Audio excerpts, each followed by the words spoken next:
Welcome, everyone, to another episode of Just Saying Football with Jack and Sean. I'm your host, Sean Gann, alongside my partner, Jack Nicholas.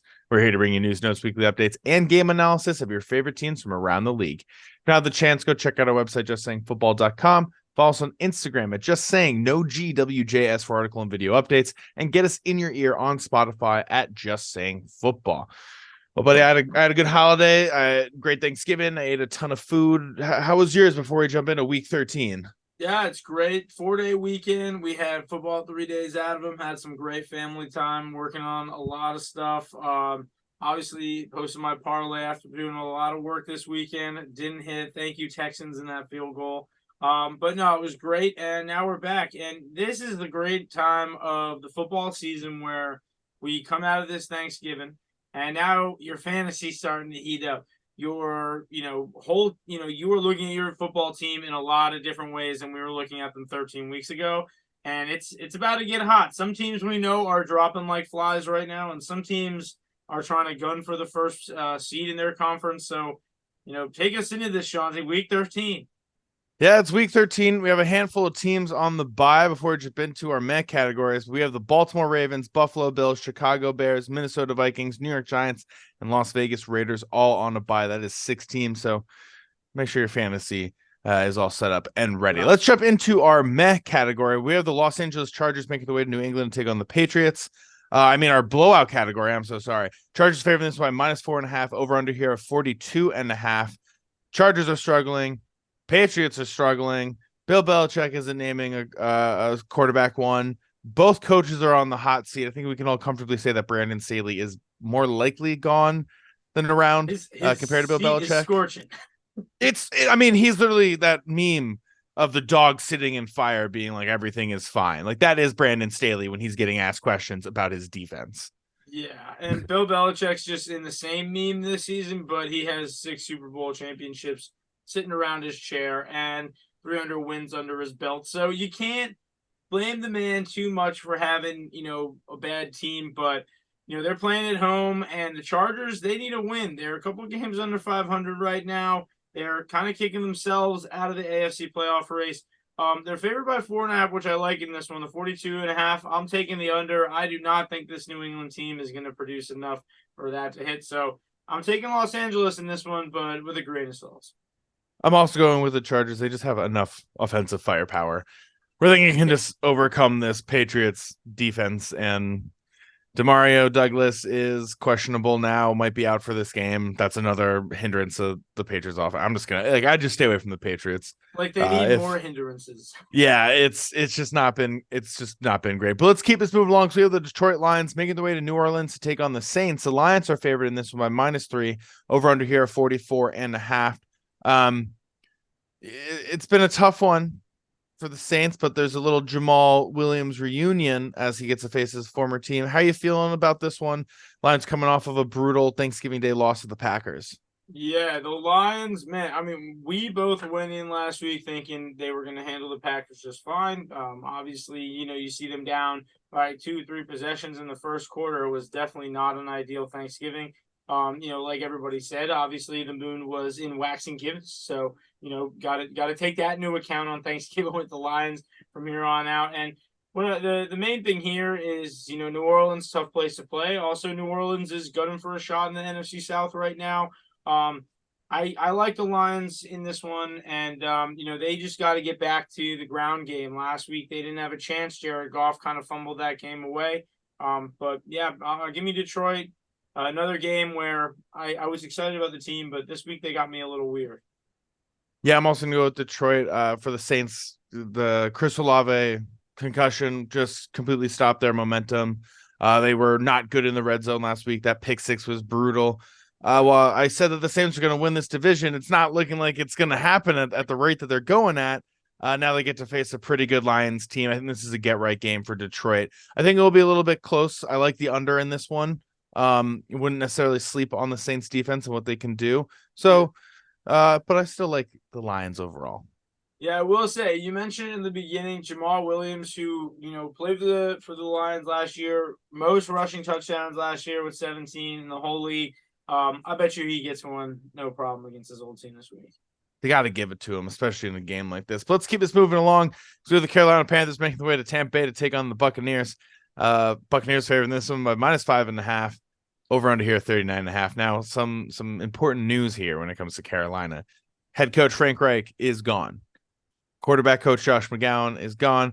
Running back coach Deuce Staley is gone. They've all been let go due to their 1-10 start. And then there's also rumors that Josh McGowan and Frank Reich wanted CJ Stroud, but abided by what Tepper wanted and Bryce Young. I don't know if that's true or not. You know what I mean? But I mean, there is that one clip of Josh McGowan saying, looking forward to having you in the building, or along those lines to CJ Stroud, but not a lot of great news coming out of Carolina this week. So I'm gonna lock in Tampa Bay. It's been a tough one for Young. I think he's got to stick through the season. I have high hopes for him in his career, but I'll just trust Tampa Bay more than anything. Yeah, and I feel like even if Carolina had gotten CJ Stroud, this is a tough team right now to watch in general. They don't have a lot of great weapons. It seems like they're kind of getting figured out midway through. And Frank Reich, I mean, 1 year, 1-10, that's tough. We always see these teams kind of having those coaches. We saw it with Antonio Pierce against the Giants. Alternate coach comes in, kills it first week, but I don't see that as the case here. Give me Tampa, no problem. Mike Evans and Chris Godwin and Ricard White. There's just too many good weapons, and I think they're just going to run up the board. Yep, absolutely. All right, let's keep moving along to the Miami Dolphins making their way to Washington to take on the Commanders. Dolphins are favored in this one by -6.5. Over under here 48.5. Dolphins got a huge win last week against the Jets on the first ever Black Friday game, including a 99-yard pick six. Or actually, I think it was a 102-yard pick six. What they're calling the Hail Mary. Yeah, and that surmised the Jets season. How are you feeling about Miami? They did lose Jalen Phillips for the rest of the season to a torn Achilles. I believe that I saw a stat out there, 15 season-ending injuries in MetLife Stadium since 2020. Yeah, it's definitely, I'm always big on they got to just fix that situation there. But I will say one thing. I mean, Miami on the defensive side, they are great when it comes to, stopping the run. And he's a big part of that. They're the sixth best team when it comes to stopping the run. And against a team like Washington, that would be a huge advantage for them. But they're also number one in passing yards on offense. They have the second most rushing yards per game, Miami, and the second highest scoring offense. So give me them no problem in this, but that's a huge loss on the defensive side that just got back Xavier Howard and Jalen Ramsey. And the Commanders, they're a scrappy team, so I expect them to stay in this. This could be one of those like live lines. I'll look at this spread at 6.5 because the Commanders have kept themselves in games, but give me Miami. Last week, I know it was the Jets, but their defense still got 5 sacks, still looks pretty good. Yeah, I'm gonna also go with Miami. This is Commanders don't have a winning record. That's what Miami loves. That's the games that they're winning this season. Yeah. They want to keep it going, and they will. I just also think that the Commanders' defense, especially in their secondary, won't be able to keep pace with Tyreek Hill and Jalen Waddle, and then what they can do on the ground game with Mostert, Ahmed, and H. So I'll take Miami easily. And also for Mike McDaniel, he gets to go up against his long former team from way back when. So that's kind of fun little storyline Mike out there. McDaniel revenge game. He's gonna try to get 71. Just a tiny one. Yeah, he's going for the record now officially after getting so close. But let's keep us moving along. So we have the Kansas City Chiefs making their way to Green Bay to take on the Packers. The Chiefs are favored in this one by -7. Over under here of 41.5. As mentioned already, Packers with a huge win over the Lions on Thanksgiving. How are you feeling about this one? As the Chiefs kind of had a nice bounce back game offensively. Yeah, so, we were debating where to put this game because the spread's so big at the 7 and for the Chiefs. But we saw a different side of the Packers last week. We don't know if that was just because they played the Lions twice, if they were, kind of got them on the short week, the first couple of mistakes, they were able to capitalize. But, if they can do that to Mahomes this week, it could be an interesting trend to watch. But I will say, Packers on the long week, it's something to look at. I mean, we saw them at a 7 spread last week.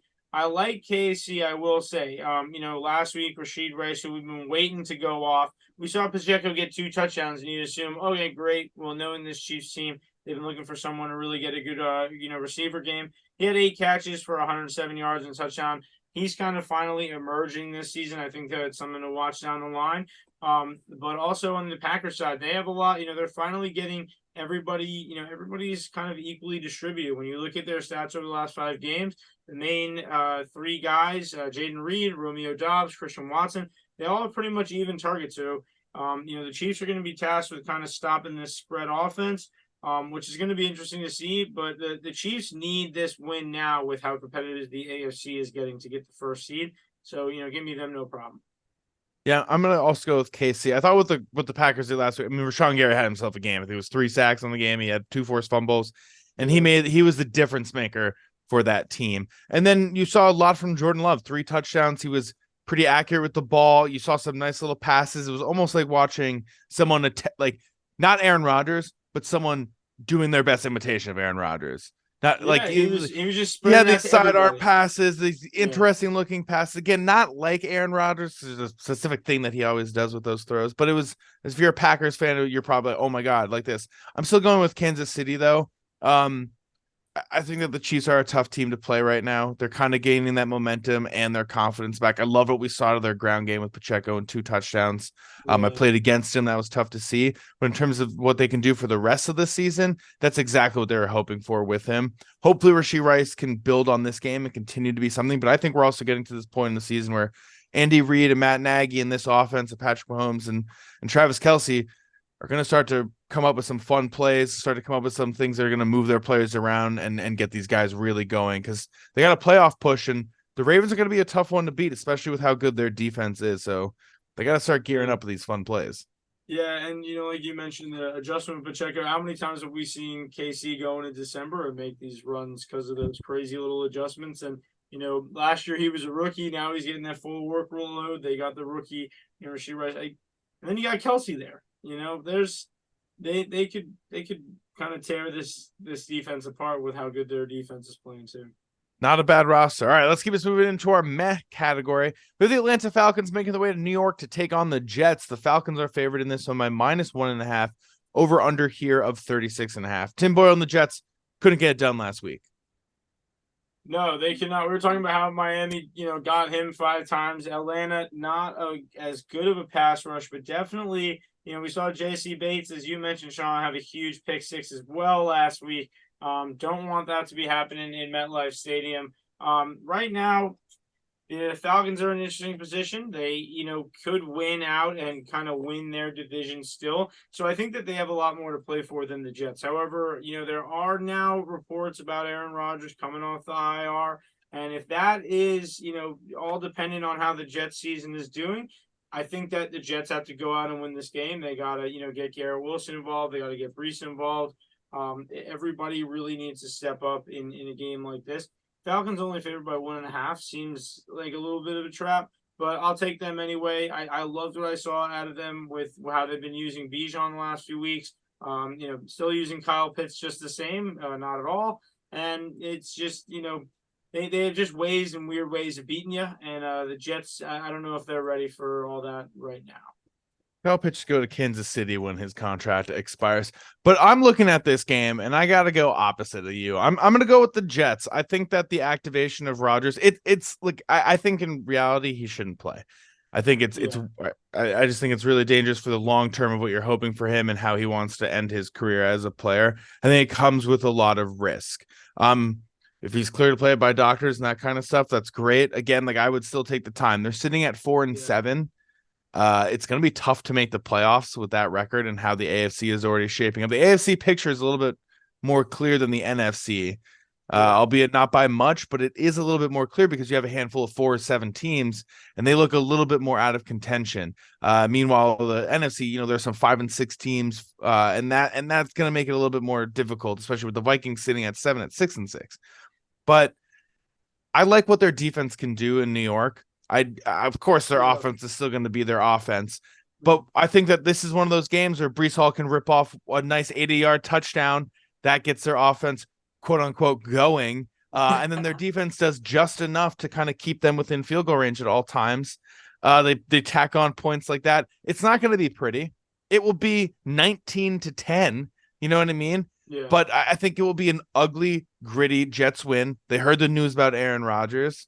So you got to make him if he's actually going to play, you got to win this game because if you lose this game, you drop to 4-8, you're done. Rodgers is not going to be activated. Your season's done, and we're going to start to beginning here hearing more rumors about who's getting fired and when are they Yeah. going to be getting out of the building. So And if they like anything happens, it's now Jets and against a very beatable team in my opinion. yeah, and it's like you're saying, it's just so competitive. I feel like if this team was in the NFC, you kind of find yourself looking at it differently. But like you said, the Jets defense definitely keeps it interesting. Atlanta's O line is a weakness, Desmond Ritter is a weakness. So, and like you said, I'm kind of picturing now this giant Brees play. I'll stick with the Falcons. That was I'm just saying it's like you said, this could go either way. As much as I don't trust Tim Boyle, been talking the whole season about how I don't trust Desmond Ritter anyway. And also about the playoffs, when I say it's really difficult for them to make it, they're currently the 15th seed in the AFC. The only team below them, New England Patriots. You know, Classic.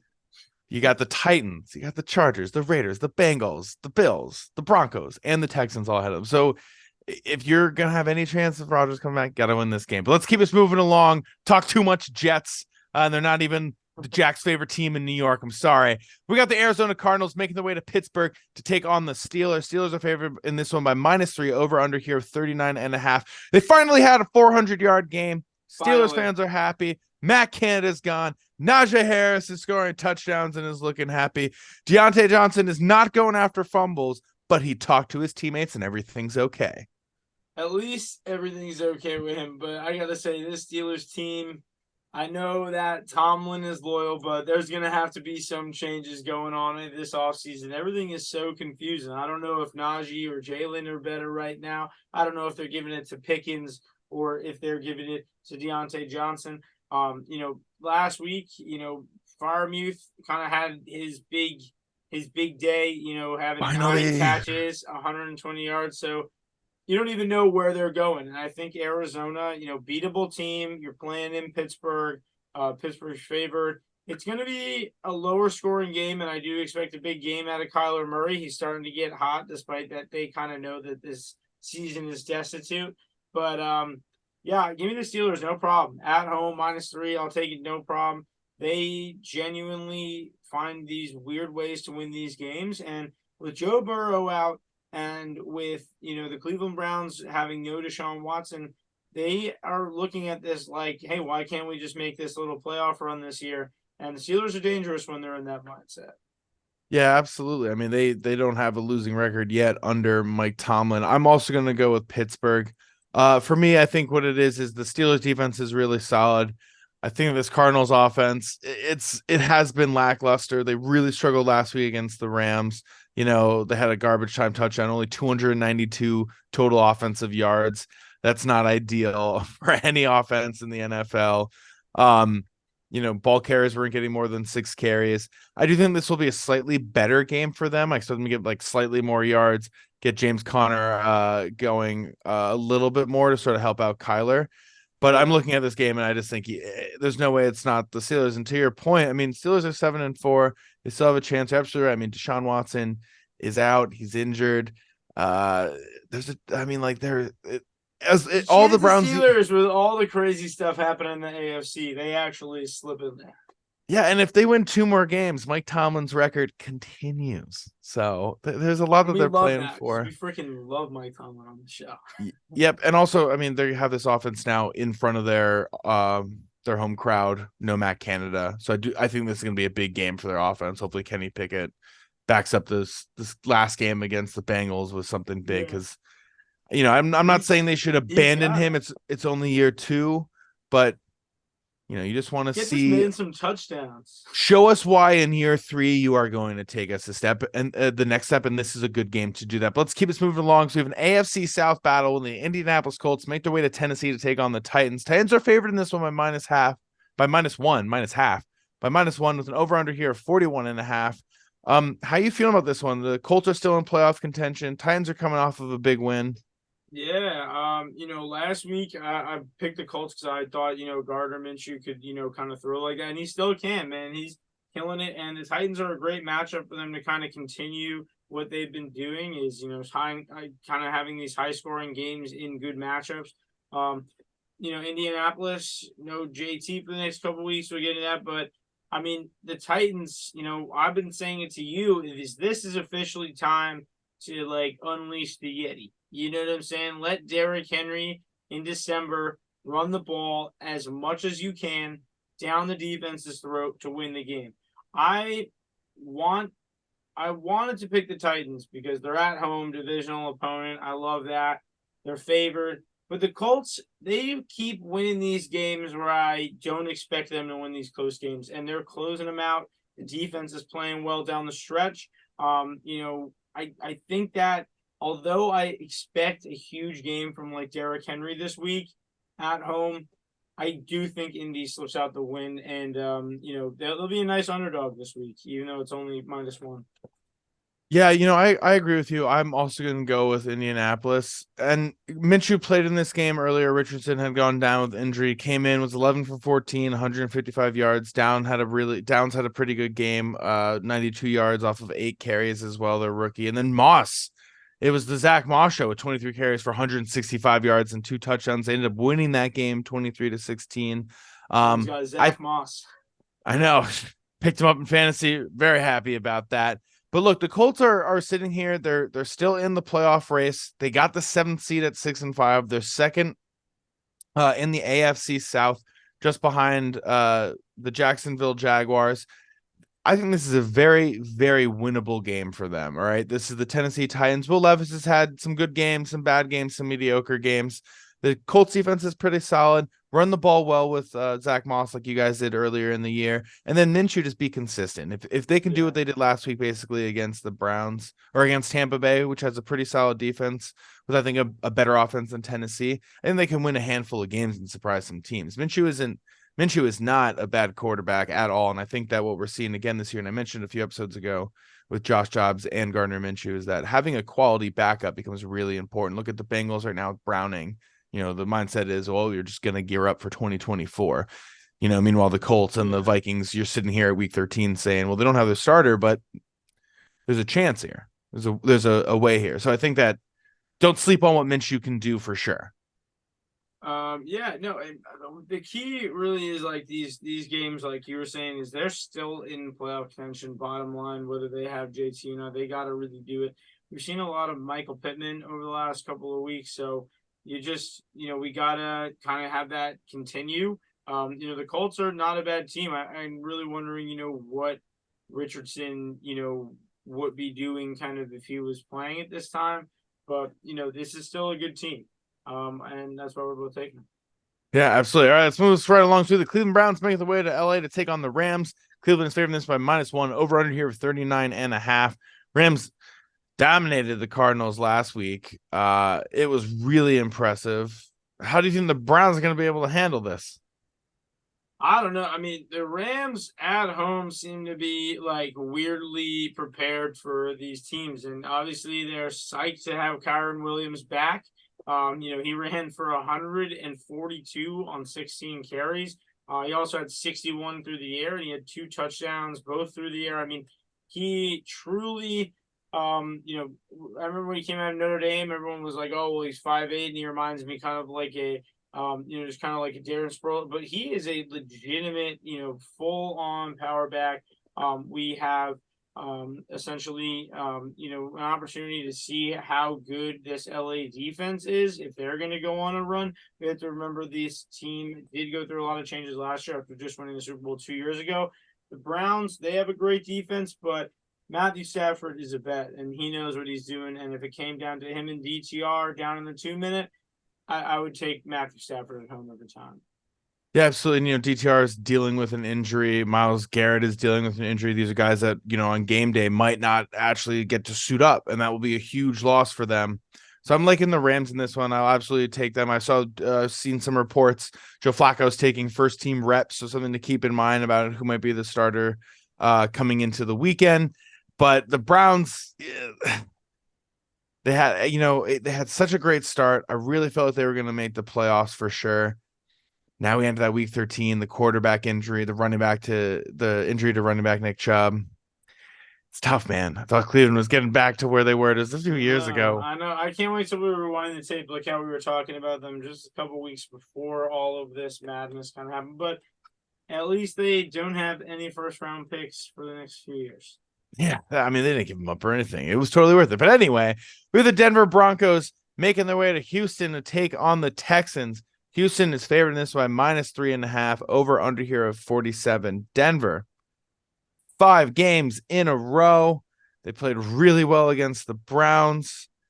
How are you feeling about this game? The Texans, literally this close. If it just went boing and then backwards instead of boing and then forwards, it's a tie game of going into overtime. I would have hit my parlay. I would have had the all day parlay. That's what I mean. It was heartbreaking though for Texans fans because we were talking about last week how that was such a crucial game for them to take control over Jacksonville on this division and just pushes them a little bit further down the mountain. I mean, if CJ Stroud wins that game and they're atop of the AFC West, everybody's talking about, oh, well, he should be the MVP. We know he's Rookie of the Year, and everybody's got him over the glass ceiling of the Rookie of the Year into that MVP combo, and eventually he should be in that combo. But, I mean, that game doesn't come down to him. That is just a tough one for the whole Texans organization. But he needs to learn how he's very young. He's got a lot to deal with. And Denver is a tough team. Playing a tough team coming off of a week with a heartbreaking loss. I'd love to see how he responds in this one. Denver's 5 straight, like you mentioned. It's just that's we keep underestimating Denver every week. CJ, I think this is the week that he does it. He reacts and he responds correctly. Nico Collins is back. Tank Dell looks fantastic. Devin Singletary is balling out. Give me the Texans at home. I think it's going to be a bloodbath, though. I think these teams are going to fight. These defenses are scrappy. They both have great number 1 corners. This is going to be a great game. Yeah, I will take the over on this one to 47. I think that this can easily hit that. I'm going to go with Denver. It's not pretty.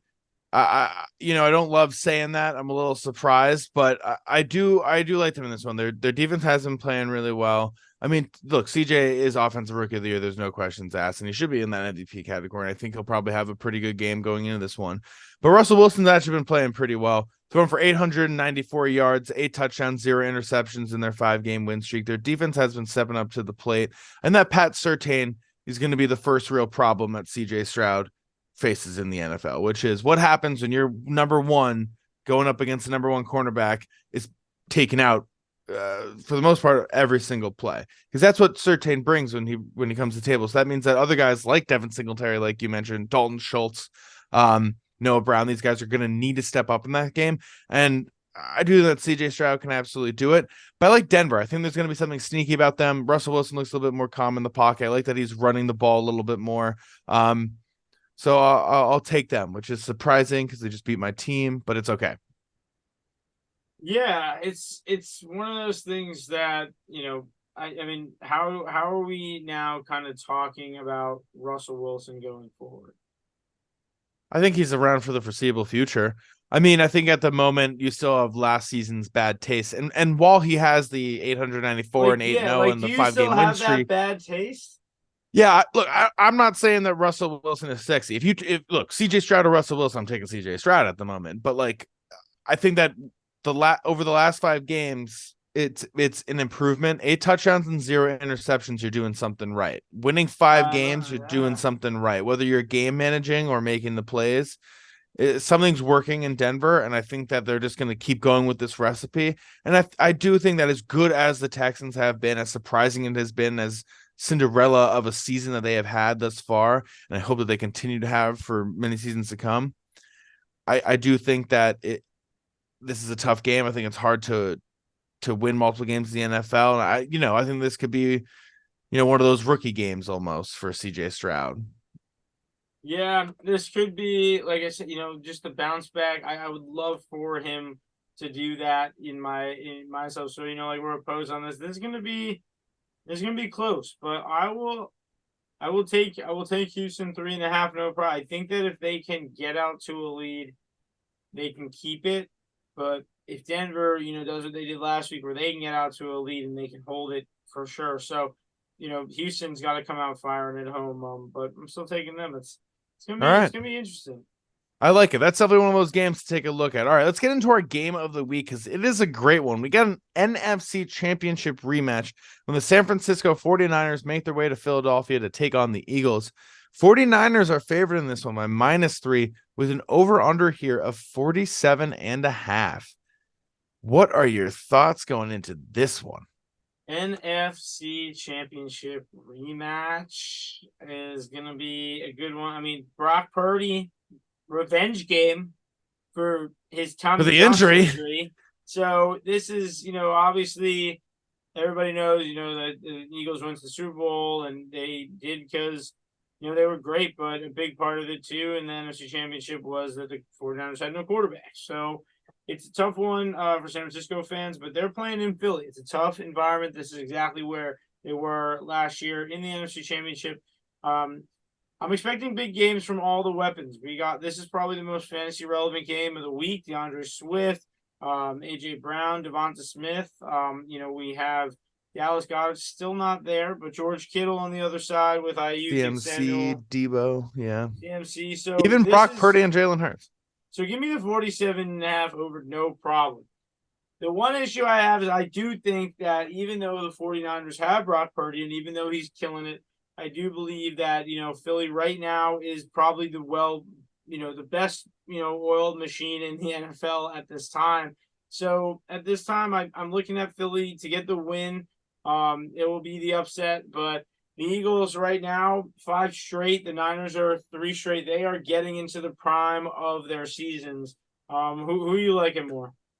I'm gonna go with the 49ers. I hate to go opposite of the Eagles. They've had such a great season. I said just on the last episode that beating the Chiefs was the defining moment of their season that's going to propel them into their potential Super Bowl run, Super Bowl win, because Yeah. you overcame the team that beat you in the biggest moment, of your Yeah. season last year. Now for me, this is the 49ers in this game. The 49ers, there were all this talk in the offseason. Well, Brock Purdy was in, this would happen, and blah, blah, blah, blah, blah. But that's football. Injuries happen, Yeah. and the what ifs are the what ifs. You don't know. Purdy wasn't there. So now they get a chance. He's there. AJ Brown's having fun. He's saying all the fans, you can go ahead and troll Debo this week. They're homies. But for me, I really do like what the 49ers have been able to do all season. They've overcome some hardships. They've overcome some difficulties, I think, when it comes to what their offense and defense has done. It's been a little bit of lackluster at times. Obviously, that 3-game skid was brutal, but they came right out of the bye. They got right back to it with another 3-game win streak. And we've seen just consistency week in and week out from Brock Purdy and what he's been able to do throughout his tenure as the starting quarterback with San Francisco, which is he's going to go out. It's going to be, 19 for 25, 220 and 3. And that's what he'll do, He and there's loves a good not 3 touchdown game, this guy. yeah, I don't know what it is, but for some reason 3 touchdown games and him get along. It's never like Mahomes, it's like 50 attempts, 475 yards, 3 touchdowns in a run. And then with Purdy, it's like I have just like 220 and 3, A couple goal line See, fades here and there. exactly. CMC ran him all the way there, and then he dunked it off to him for the game. Like, so many of those, and it works. And there's nothing wrong with it. It's what Kyle Shanahan does, and it's great. But what we did see from the Philadelphia Eagles last week, and this is the thing I think we brought up a little bit ago, where we had talked personally about a stat about Kyle Shanahan, which is that when he's down in the fourth quarter, it's not when this team excels. I think they're like 1-36 in his time at as a player. And what we've seen from the Eagles that whether they're down, they will claw back for a victory. And we saw that against a pretty solid team in the Bills last week. So it wouldn't surprise me if I'm a betting man. I'd put my money on Philadelphia just because I think that's a nice bet. They're entering. It's a home team that's not favored. So you got to put your money on Philadelphia just because of that alone. But I do like the 49ers in this one. Yeah, and I got to say, the last thing I'll ask you, though, is we talked about this a couple of weeks in a row now about these 2 teams being the 2 best teams in the conference. So I would say, even though I'm picking the Eagles this week, I do like the 49ers, like long term. I think if 49ers had to play them again in Philly twice, I think they'd get them. who do you trust more to go all the way? Do you feel the opposite or the same? Man, that's a tough one. I'll lean still towards the Eagles for the long term. But I mean, the 49ers in the first 5 weeks and what we saw out of them, if the 49ers kind of get back to that again, I will believe in them once more. I mean, the Chase Young made a drastic change in this defense. They are getting after the quarterback again at a rate that they weren't earlier in the season.